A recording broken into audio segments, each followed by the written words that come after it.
Hello, hello.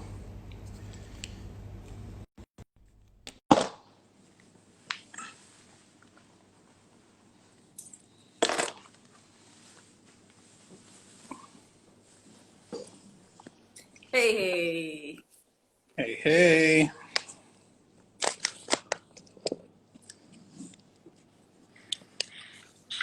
So I made it. yes, safely. Well, yeah, mostly safely. We'll see if we got caught by any speeding cameras. Yeah, the typical.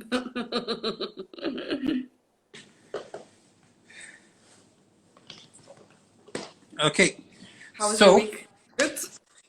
so We far jumped so in. good. We're back to regular working hours from next week at the hospital. If any of my followers happen to also be my patients, we're going back to face meetings. With precautions involved. So, masks and social distancing. I, however, will not be wearing a mask while speaking to my patients. That is just ridiculous. Yeah, and I have nothing to say here. That's your choice.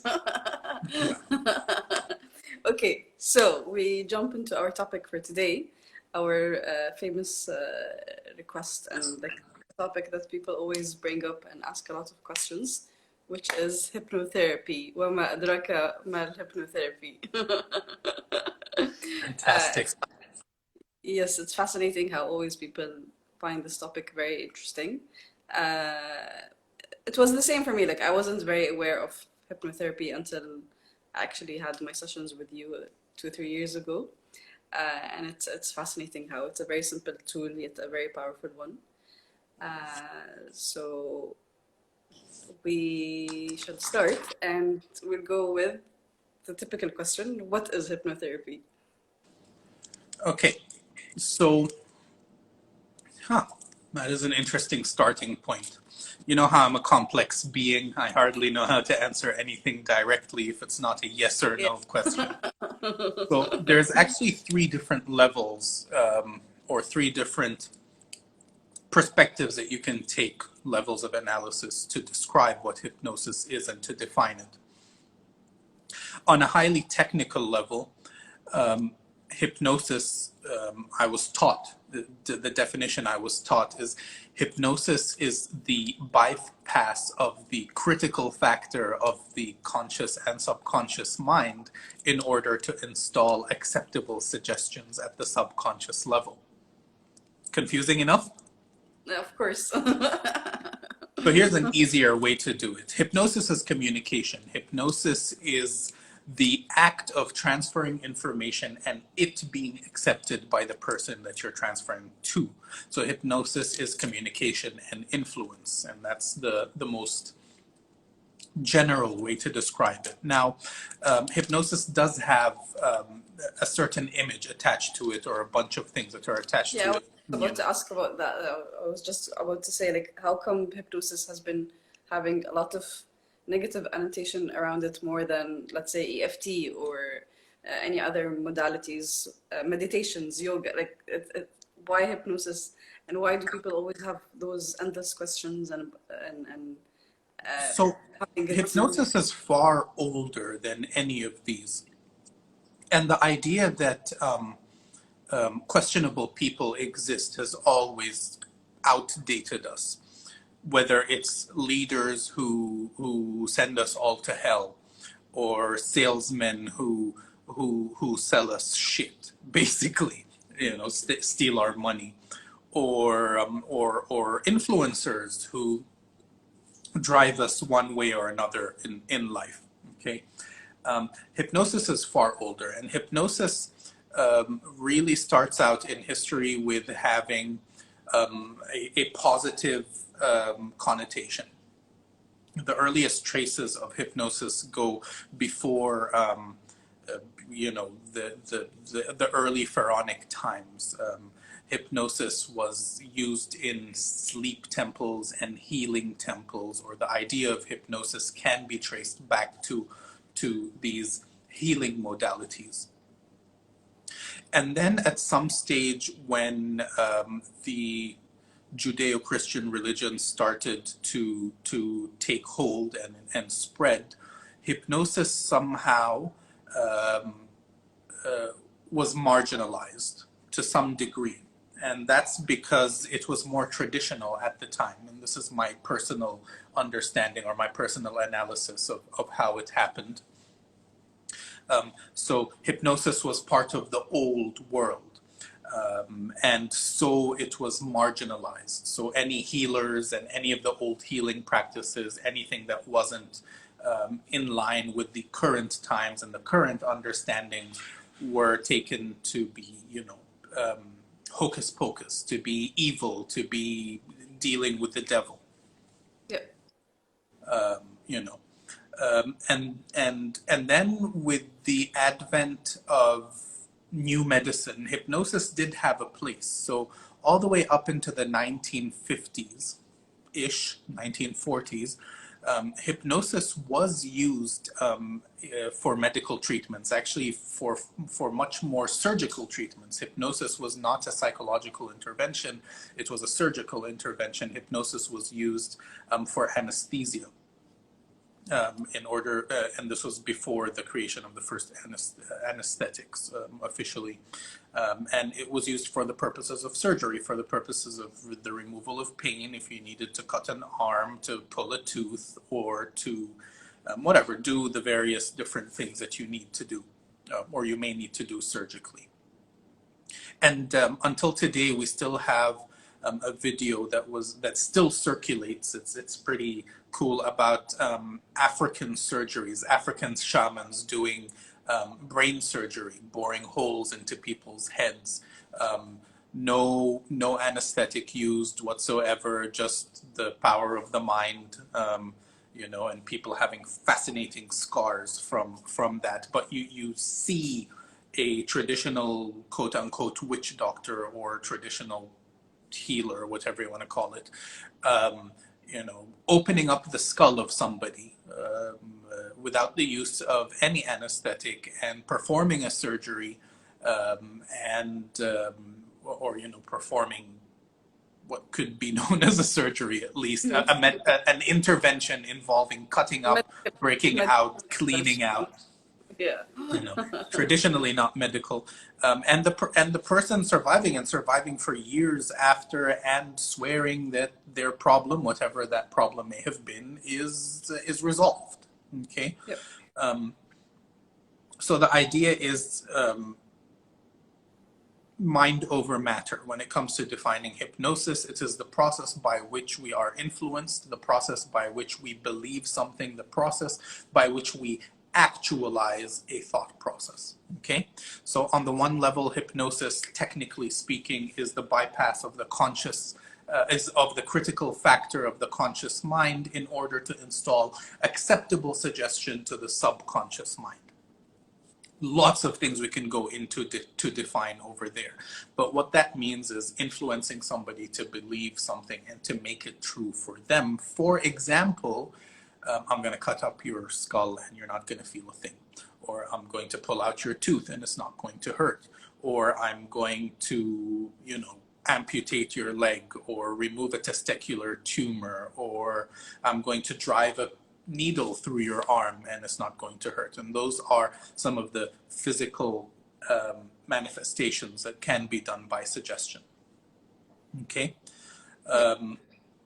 Right. So as I promised, there's 3 different levels to define hypnosis. One is communication and influence. Another is the highly technical one. And then a third one would be hypnosis is the psychological process. It's a thinking process, and it enables you to imagine, visualize, and actualize specific physiological results. Okay? So it is the connection between mind and body, basically. Okay. So as a technique, you can define it as a specific technique. It is that part where people are sleepy and they close their eyes and they do all sorts of weird and random things. or you can define it more generally as the act of communication and influence. And it is much more correctly defined as a mental process that is the actualization of thought processes. And it's a psychological process. It's a proper way to make things you think happen. It's natural. It already happens naturally all the time. You're doing it all the time as you think different thoughts. But, you know, hypnosis and hypnotherapy is putting the crossing the T's and dotting the I's. It's bringing that to to the conscious mind, so that there's a process you can follow and get yourself to do stuff. Okay, fascinating. All of this is احنا بس يعني we're just explaining what's hypnosis. Okay, one of my favorite questions is hypnosis haram? So that I is an find interesting Muslims, question, and there's yes. two answers to it. The first one is no, and there's absolutely no reason for it to be haram. The second one is depends who you follow and who you ask. There definitely has been people who have claimed that it was haram, and my personal opinion of that is hogwash nonsense. God knows what the hell these people are smoking, but you know, I don't know what is wrong with these people. Hypnosis Because is a healing modality. this is a question that we receive every other week on your social media platforms, and I find it very interesting. Like, where is this question coming from? So the reality is there are some people in our history who have come out, and when I say our, I say as Muslims, there are certain quote unquote scholars or fatwa makers or whatever you want to call them, and it has been said that hypnosis is haram. That being said, TV was haram, music was haram, telephones were haram, coffee was haram. People come out with all the most ridiculous ideas. If you're going to tell me, can you use hypnosis to do things that are questionable, then yes, okay, perhaps let's look at that as haram. But hypnosis as a general thing being haram, it's no. And with regards to the people who have said that it was haram, they said it's haram on the basis that it is interacting with the devil and evil, nefarious forces. And you know, it's just ridiculous.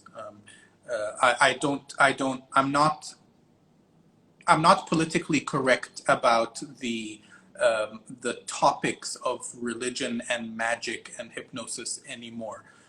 Magic doesn't exist. Quit the nonsense. If your religious leader tells you it does, leave them. They are idiots. And the same thing is with interactions with devils and genies and stuff. They do exist. I believe that by religion, your interactions with them, whether they be angels, devils, or God, that does not exist. Stop it. That is nonsense. Yeah, I mean, that's a personal and professional opinion. I used to be a lot more middle ground about it, but there is no middle ground. And for those of you, and I do get this a lot, oh, you're a psychologist, you don't believe in this and that. I say, actually, no. Actually, my belief system comes from my religion first, and then I applied it to my professional life. It's not because I'm a psychologist that I don't believe in magic or the interaction with jinn. It is because I'm a Muslim, I don't believe in magic and the interaction with jinn. And then in psychology, I have realized that it's a very important thing to teach people to stop magical thinking. Yeah, because it's driving people crazy and taking them Driving to people a crazy, and it's just rabbit wrong. hole. Yeah. Yeah. The other question is that I also find interesting is where people always compare going to a psychiatrist or a hypnotherapist or whatever to what they see in movies, and how someone turns into a chicken or someone turns into a cow and you losing control of yourself and stuff. Or someone goes like, okay, but I didn't sleep during a hypnotherapy session. Like, for example, when I did my sessions, I did not sleep. It was just a meditative state. So again, where is that coming from and how real is that? So the depictions of hypnosis that we have currently, they come from the general media. Okay, and we've all seen the movies. They come from many different cultures. Usually, it's about stage shows or gypsies who are, or CIA entrancing people and training them. All, And by the way, are cartoons as perfect. well. Like it's used. Cartoons as well, the Tom and Jerry depictions. I mean, all are very valid possibilities, but they're highly improbable when it comes to hypnosis. So, hypnosis is not about sleep. And it's not about sleep for a very specific reason. When you're sleeping, your mind is close to the outside world, mostly close to the outside world. And you are not likely to be able to get any suggestions from the outside world. Now, there's ways to sidetrack that. There's ways to hypnotize people in their sleep, but generally sleeping means ears are closed, means there's no point in me as a hypnotist talking to you. Okay, so that's the first thing. You're not asleep when you're in hypnosis. However, a lot of the hypnotists and a lot of the practice of hypnosis is about starting with a deeply relaxed face. And there is the word sleep being used, and the word sleep is only used for a very utilitarian kind of reason, which is people already know that people already associate sleep with closed eyes and relaxation. So I have a shortcut into a specific physical form that I want you to take, into a physiological form, a behavioral form that I want you to take by using the word sleep, because you already know when I say sleep that means close your eyes and relax, right? Pretend to sleep, so to speak, or something sleep-like. And hypnosis has been described as a sleep-like state many and many times over. It's just that it's not the only state of hypnosis that is available to humankind. So, remind me the question. I think I've spoken myself out of my own chain of thought. The What was idea, that answer? the, the idea that the hypnotist has control over you that can turn you into a cow or a chicken or whatever it is. Oh, And okay. So in the entertainment world, there is much that can be done in hypnosis, and you will often see people barking like a dog, meowing like a chicken, meowing like a chicken, meowing like a cat, clucking like a chicken, speaking in alien language. There are many phenomena that are available in hypnosis. Physical phenomena, including the pain, the elimination of pain, or amnesia or anesthesia. So reduction of pain, elimination of pain. There's something known as catalepsy or muscle tension that you can do in hypnosis as well. So you can have people stiff as a board, whether a part of a person or the whole person stiff as a board. And you'll see this being done on stage where people just grab you by the feet and by the head, and then somebody jumps on your midsection and you don't bend at all. So there's a whole bunch of physical manifestations that you can have with hypnosis, relaxation being one of them. Also, there's the mental abilities. So you can be convinced of a thought process in hypnosis, but it's closer to being playful like a child than it is to mind control. When your mind is convinced of something, you actually can play it out pretty easily. yeah, So, on a stage, all you have to understand about that is people usually have paid their money and have showed up to have fun. So a suggestion like you will cluck like a chicken, or you don't understand any numbers, or whatever. So psychological things can be you're being convinced of speaking a specific language, or not understanding a language. You can even have amnesia for your name, amnesia for numbers. You can have hallucinations, both positive and negative. So these are all known phenomena that you can get in hypnosis. A negative hallucination, by the way, is when something is in front of you, but you cannot see it, or you cannot sense it, or when something is touching you, you cannot sense it, any of the five senses, by the way. And a positive hallucination is one where you can be made to see something, feel something, hear something that does not exist. Right? So these are all phenomena that are possible in hypnosis. But the idea is the context really brings about what actually happens in hypnosis. So some people, it is easy. You get them to forget their names. You do the suggestion, you forget your name. Hey, what's your name? And blank. Boom. And then and it's not that hard, and none of these effects are really permanent when it comes to these nonsensical things. They're just used as convincers. They're used for entertainment value. I can just say, hey Gigi, do me a favor and bark like a dog for a while, or meow like a cat for a while, and you can just do it. It's not like, it doesn't require any special skill. Or hey, speak gibberish for a while. We did some gibberish speaking in Yeah. our laughter yoga Yoga. Yeah. trainings. It's not that hard to do. And so it's not mind control. You have to have a some sort of you have to have some money in the game. Let's say you have to be invested. You have to have a reason to actually follow up on any suggestions that you're given. So myself as a therapist, if I come into my office and my patient says, or my client says, you know what, I'm having trouble sleeping, and I go through the motions of hypnosis, I take them through the different interactions, and then I suggest, so now you're going to cluck like a chicken. My client is very likely to open their eyes and go, what the fuck is wrong with you?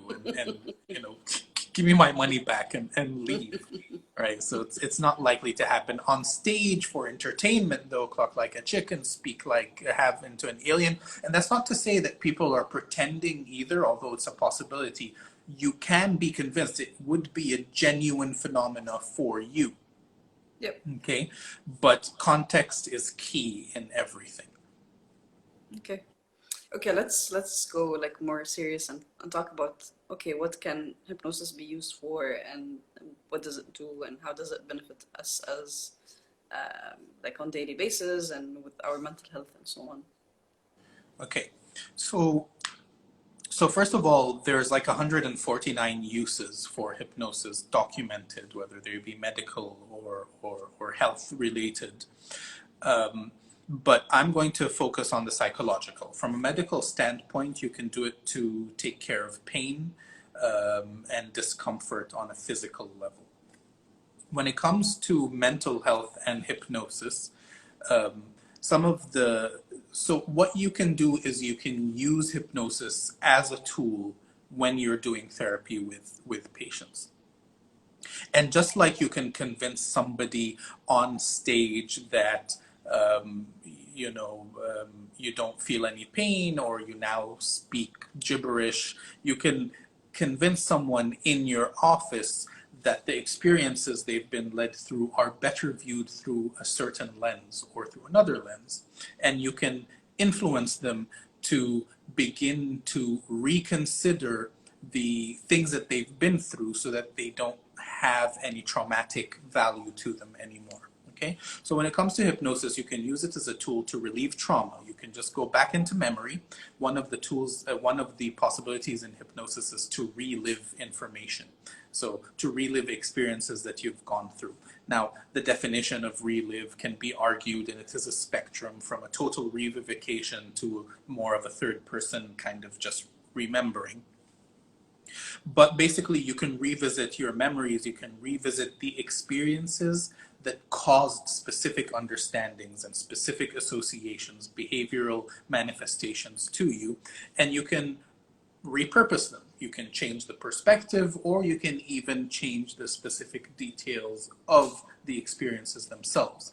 And the goal there would be to relieve the trauma, relieve the phobia, or relieve the phobic reaction, relieve the depression that comes from that set of experiences. Okay, so the idea is we are the way we are because of how we experienced our experiences and how we think about them. And in hypnosis, we can go back to the raw data, which is the experiences themselves, the sights, the sounds, and the images that we've stored in our minds, also known as our memories.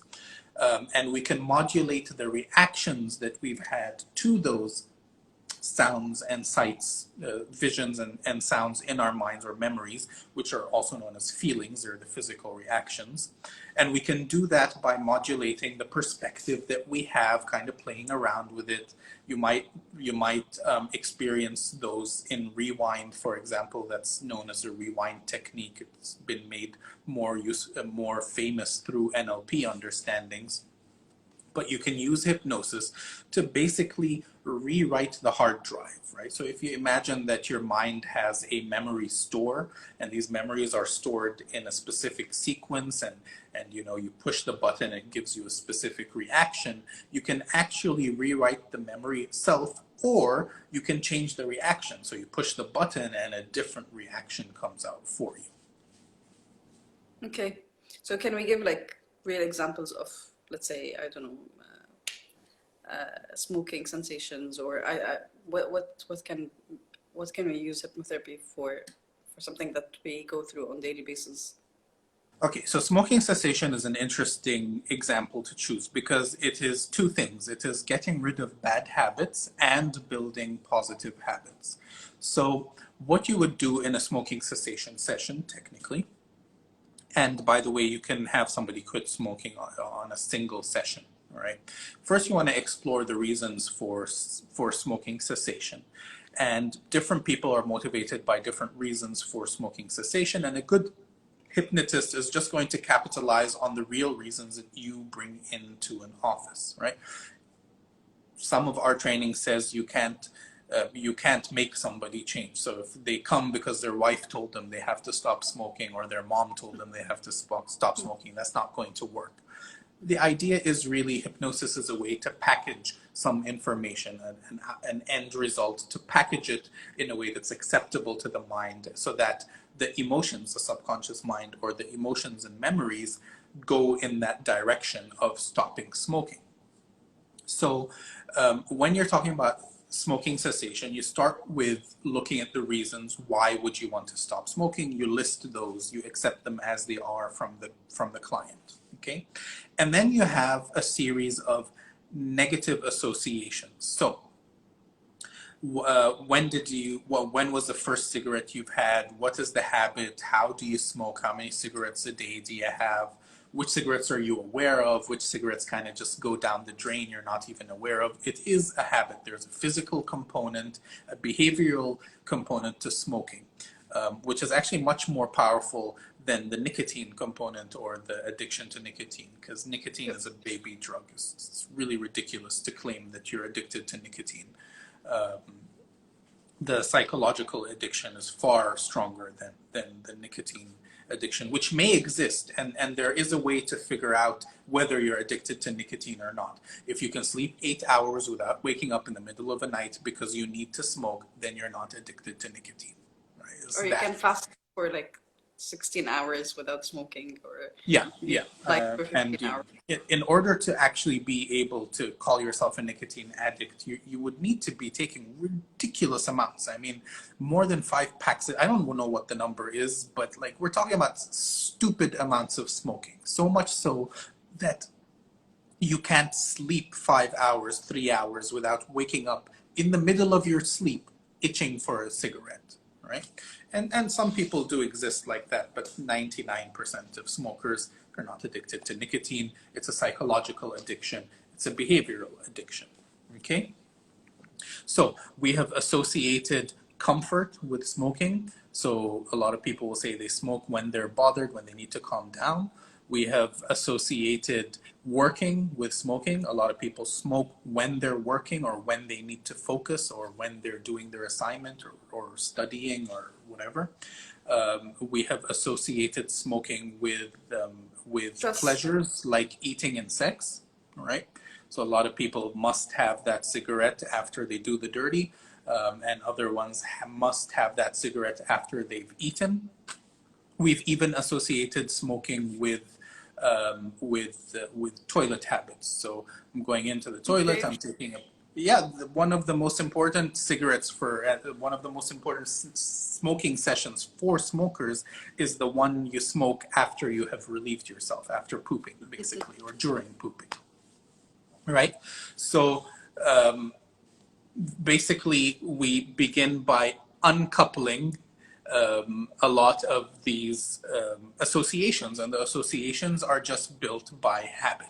Okay, for one reason or another, usually through repetition, motivated by everybody does it, motivated by the cool kids do it, motivated by it looks sexy because I've seen it on TV, motivated by it makes me look badass, motivated by it will help me relieve my stress, my anxiety, motivated by it's really boring, motivated by whatever it may be motivated by. Okay, so first there's a decoupling of bad habits, right? So first you disassociate comfort from smoking, you disassociate pooping from smoking, you disassociate sex from smoking, you disassociate eating from smoking, right? That's the first thing, is breaking the bad habits. And then you have the building positive habits to replace. And this is important in any addiction. A lot of times when you stop something that you're so used to doing, you need to have it replaced, at least temporarily in the beginning, so that you don't go back to doing what you used to be doing, right?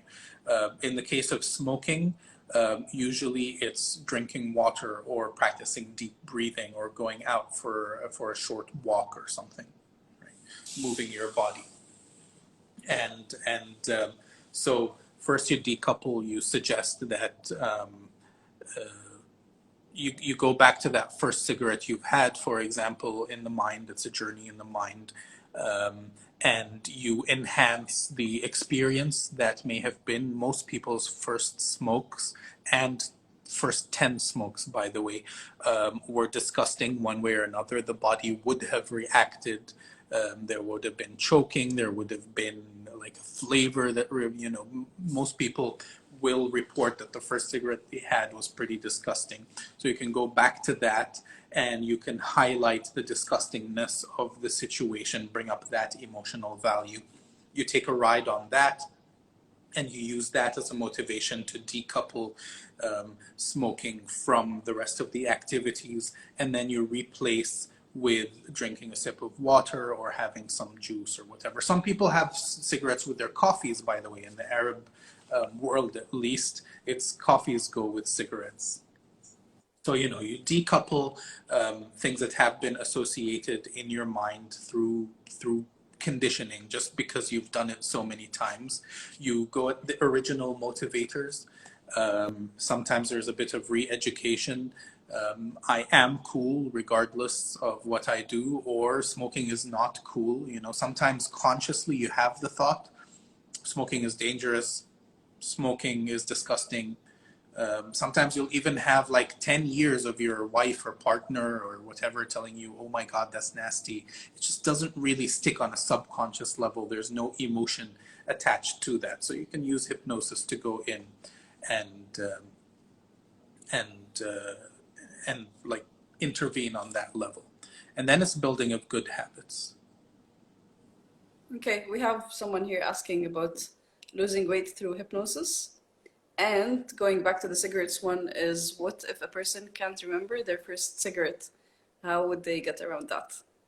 So the first answer to that would be, it's not necessary to have a perfect memory. Another way to answer it is hypnosis actually enhances your memory recall. Yep. Yep. And a third way to do it is, then that's fantastic. We can give you a hypnotic experience, just like barking like a dog, of a horrible first cigarette, right? So we can make it entirely up. And this is something that's really important to understand about the mind. The subconscious mind is not like the conscious mind. If something has enough emotional value or is repeated enough times, it assumes that is true. And that is why, even though you consciously, quote unquote, know smoking is bad for you, you don't act like smoking is bad for you, and you don't feel like smoking is bad for you. So if something is repeated enough times, or if it has enough emotional value the first time it happened, or one of the times it happened, your subconscious mind will latch onto it and will begin to actualize it, make it true for you. And make it true for you really means direct your conscious mind in specific ways to think about it, direct your perspective and your emotional reaction to what's happening around you. Right, including your urge to, so you might have a physical urge to smoke. You might like go, it's smoking time. You might psychologically think, oh, look, it's smoking time. And then um, your, um, your reaction would be different. Your actual emotional reaction, would be different. To answer the weight loss question, weight loss is a lot like smoking. It's about habits. So first of all, there's the habits that have caused you to gain weight or to remain in the weight you are, and there's a lot of decoupling of that. And then it's building healthy habits. Once again, it's all about the why. If you have the why down, every technique after that, if the why is strong enough, if you've highlighted it, if you put it in a nice bubble, if you've made it nice and strong, it just becomes this engine that pushes you through the little details, right? When it comes to weight loss, there are bad habits and there are good habits, and hypnosis is definitely weight loss inducing. So the bread and butter of hypnosis is smoking and weight loss, smoking cessation and weight loss. Yeah. I need to make it clear, smoking cessation, not starting Yeah. smoking. And having that mentioned, you actually do have a course where people can join where it tackles weight loss and so on. Yeah, so So we should have it's that called up soon. the virtual gastric band, and it is based on the idea that we do have surgeries these days to help people with weight loss. Unless you're going to die tomorrow, and this is my professional opinion, do not get that surgery. It is ridiculously dangerous and not as effective as people think. There is a high bounce back rate. What you know. That being said, the virtual gastric band uses the idea of surgery of making your stomach smaller to cut down your appetite, to cut down the actual amount you're eating. And then there's building of the good habits using the 9 golden rules of weight loss that will be driven into your subconscious mind so that they're a natural part of your being. And what you can do is you can lose up to 3 kilos in the first week of the program, and then on average a kilo every week until you make your goal weight. And for people who have a weight that is hard to lose, there's 2 things to do. One is looking at what you're doing that's toxic to you currently, and sometimes there's some sort of chemical imbalance in the body that makes it hard to lose weight. Most hypnotists might not know how to do. I mean, hypnosis on its own does not train this, so maybe if somebody has some background knowledge on this, if your hypnotist has background knowledge. And the other thing is traumas. Emotional traumas do show up as weight.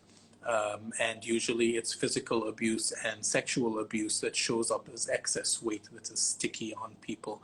And the rule of thumb is anything more than 20 pounds, and I think 20 pounds is 15 kilos overweight, is usually some form of body armor. It is built in to protect you rather than anything else. And what you want to do is you want to heal that trauma in order to enable weight loss. And then, of course, 8 golden rules or 9 golden rules to weight loss. You got to do it right. Yeah. What's the difference? Like, can I do hypnotherapy through a YouTube video or someone that I can buy their course or like their set online, or do I have to physically go to a hypnotherapist and have a session one-on-one? So yes and yes, but you're much more likely to have successful, effective, fast outcomes one-on-one, one-to-one, with a hypnotist. Now, this is not a comment on online versus in-person, in-office sessions. This is a comment on individualized hypnosis sessions for you. Okay, so those could be online. So those could be virtual sessions, but with a hypnotist working with you. And the things that are available on YouTube actually are useful and powerful. It's not like they're totally useless. It's just an idea of prioritization or which one is better than the other. Yeah. Of course, there's always the side, the possible drawback of meeting a hypnotist that wasn't good for you, or maybe just isn't good in general, or maybe you didn't click or whatever. In much of the work, which is psychotherapy and hypnosis, it is the relationship you have with your therapist. So that's why I'm going to say find a hypnotist to work with, whether it's virtual or in person. But also do not discount the stuff that is available Online. online. So, for example, if you just want to build confidence, if you just want to build self-esteem, if you want to use hypnosis for affirmations, they're pretty one size fits all sort of things. You can go online, you can find a hypnosis tape, and you just rinse, lather, repeat, play it every day. Yep. But if you're dealing with traumas, if you're dealing with specific problems, you might want to see a hypnotist who can tailor the intervention to your needs. And someone you can have a relationship with. Because as a psychologist, I have to say this. A lot of the times the healing is in the relationship rather than in the technique. And as a hypnotist, I'm also going to say that does not mean that you need to like your therapist or you need to Or feel their like, or their way of working. or their way of working. And it's absolutely true, but it's the relationship that heals. So there's a lot that goes around in the hypnosis world and in the psychology world, and it's expert advice by expert trainers. And with all due respect, that's one way of doing things. There's always another expert with another way of doing things that just flies in the face of that. So usually that's my comment in psychology and psychotherapy, because I really get bothered deeply inside when every single conversation becomes about that same thing: empathy, empathy, empathy. And I'm like, okay, empathy, but can you talk about something that's a bit more useful? How to build empathy, how to make it happen, how to make it work for you, and when empathy is just the wrong thing to use, because empathy as a tool is different from empathy as a personal predisposition. And empathy as a personal predisposition is important for a therapist, but empathy is also a tool. It's also a set of techniques, how you show it and how you play it. And I feel that in psychotherapy, a lot of the times in the psychotherapy trainings, it's just ignored. It's like it starts talking. People are just trained to be good people. I mean, it just turns into this guilt tripping sort of values, la la land kind of talk, more ethical than practical whatsoever. Personal opinion, I diverge. Please go back Yes, to the topic at I hand. realize. I'm like, no. One of the common questions is, how many sessions do I need per matter? Let's say if I'm tackling smoking cessation, how many sessions do I need? So the golden answer is one session. And that answer is built on you really only need one idea put in action to create something. A more prudent answer, a more business-friendly answer, let's call it, a more ethical answer, is 3 to 6 sessions. And there are some studies that show the effectiveness of hypnosis for whatever it may be within 6 sessions. But the way I was trained is a single session can do miracles for you. And why I would say 3, for example, is just to get feedback, just to double check. Yeah. Yeah. So I've done For many sessions, single days, and then I've heard back from the client 3 years later, 4 years later, 6 months later. But the reality is I cannot report that they were better or worse until I hear back from them. So it would have been a single session, except I can't know unless I schedule a follow-up session. Yeah, true. But also for any single issue, it's usually like 3 to 6 sessions. Yeah. And we have a question here that says, do you do regression hypnosis? So yes and no. All Regression of your is answers today are yes and no. it's because well, Yeah, I'm just it, teasing yeah, you. yeah. There's a reason. Part of it Yeah. is my personality and the way I like to study things. The yes part is yes. I will do regression because it's part of my therapy to go back to initial sensitizing events and secondary sensitizing events. That being said, that means the memories in your mind that you hold that cause these reactions that you're having. So whether your reaction is depression or anger or phobia or some mix of whatever.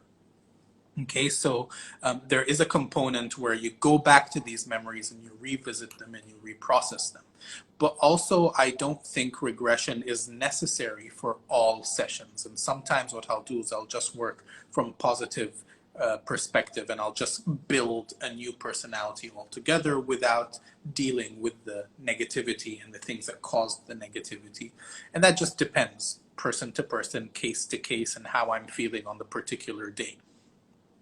Because hypnosis is a 3 to 6 session kind of thing, it's not lifetime therapy. It's not 1 year, 2 years, 10 years, although it can be. It's just a relationship between people and people's lives change and new things happen.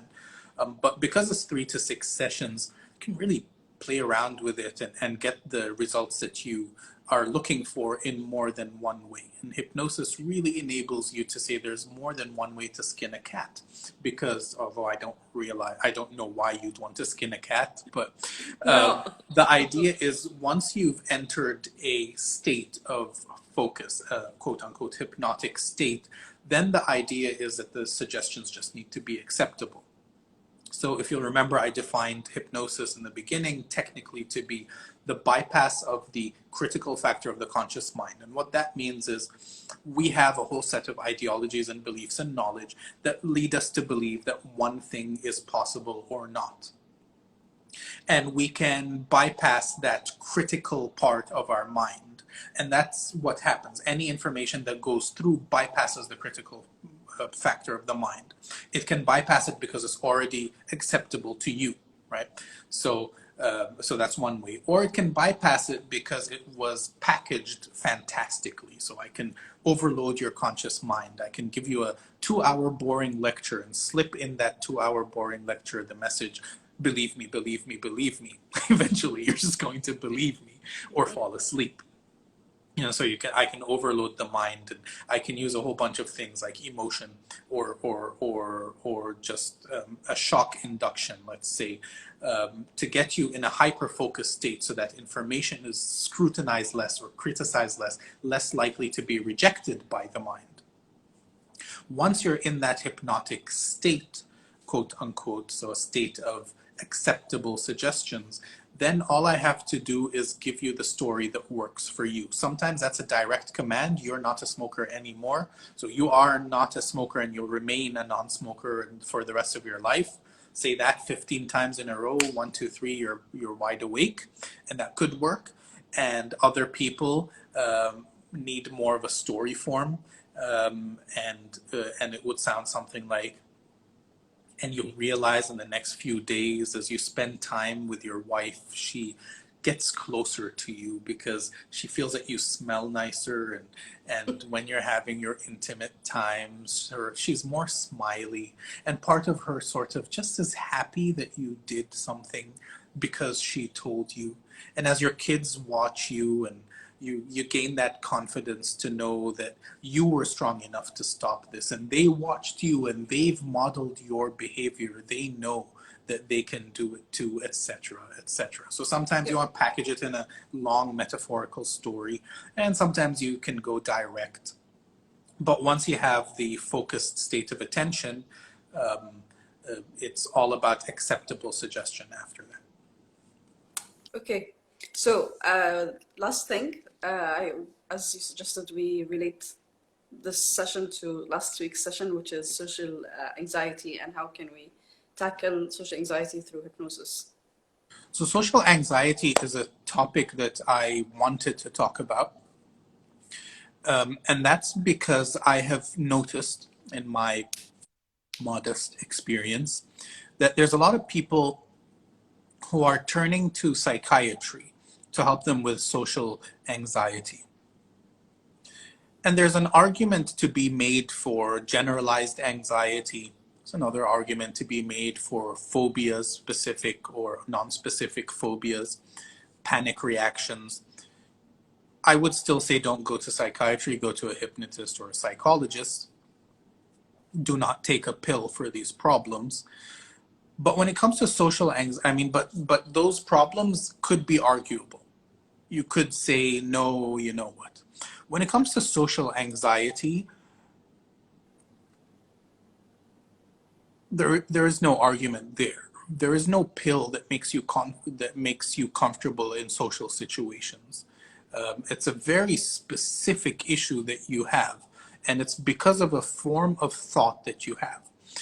And hypnosis will work times more effectively, times faster for social anxiety specifically. And I've had dozens of patients in the past 7 years, some of them even on the spectrum, autism spectrum disorder, and specifically their social phobias and specifically their social anxieties are rid of quite fast in a session or 2 sessions when it comes to social anxieties. Now, do they come back to them sometimes? Sure, they may revisit you. At some stage. But the idea that so many people are actually getting medicated for social anxiety just bothers me deeply. And I think it is wrong. I think it is irresponsible. And I really wish this message just gets out there. You can deal with these issues with a good psychotherapist. That could take anything like 20 sessions, 12 to 20 sessions, sometimes 6. It just depends on what your therapist does. But with hypnosis, social anxieties and social phobias, like that, it is ridiculous to go to a psychiatrist and take a pill for social anxieties. It's ridiculous. Yeah, it's interesting. We're done. That was interesting and fun. Anything you want to close with, or you want to mention anything? As always, if you need any sessions, any guidance, any support, please reach out to the NAS man and he will help you with that, with any matter or situation that you are going through. And So hypnosis is a session, is a topic dear to my heart. So is psychotherapy. It's a work that I do. And what I would like perhaps is this was too general of a discussion to begin with. yep, And if you've watched this, what I'd like is to compile your questions or objections and just comments and send them through and allow me to do a much more directed kind of discussion when it comes to hypnosis and mental health, mental help. yeah. While Whatever it preparing may be. for the questions, I actually thought that this one session was not enough. Like we'll need more because there were just hundreds of questions. Well, we have time immemorial until I die, basically, yeah. to do this over and over again. بعد عمر طويل. Right? So I hope this was useful. I hope I've gone through questions. Oh, there was one question that I got from a friend and former client. She has asked, why would you put your hands on your laps and uncross your feet in hypnosis? And the answer is, there's no reason whatsoever to do so. It is basically known as a yes set. If you get people to comply to one order, you can get them to comply to another order, and you can get them to comply to a fourth, etc. So the idea is, if I give you a bunch of instructions and you follow them, and then the instruction that I actually want you to follow, or the suggestion that I want you to follow, is more likely to be followed. In NLP, this is known as a yes set. I think we've discussed this in one of our former videos. But if I start mentioning things to which the natural answer in your mind is you agree to them. So as you're sitting here and you're watching me and you're sort of paying attention because you have some interest in hypnosis and you're listening to what I have to say about hypnosis, and perhaps you agree with some of the things and have questions about others, as I keep talking to you now and you're listening to me, you're very likely to just agree to anything else I say after that. Am I I right? know where you're going. Okay. So why would you place why would you uncross your legs and put your hands on your lap? The actual answer is there is no real reason. There are other answers from an energetic perspective. Crossing and uncrossing may have different effects. And one of the safety ideas is you want to be as stable as possible, and you need to be as accessible as possible. So once again, an answer of yes and no. Why do you do that? There's no real reason. There's no pressing reason. They're all technical reasons to get you to comply, to get you to put you in a position to benefit. Yeah. Wonderful. Thank you so much. That was an interesting talk, and looking forward. So we'll try to do a talk once every week, every Thursday. Timing, we're still playing around with the timing, but we'll have another talk next Thursday for sure. Also, please feel free to suggest which days and times work best for you guys if you're interested in watching me on a regular time. Yeah, and topics. Okay, wonderful. All right, thanks again, and bye. see you next week.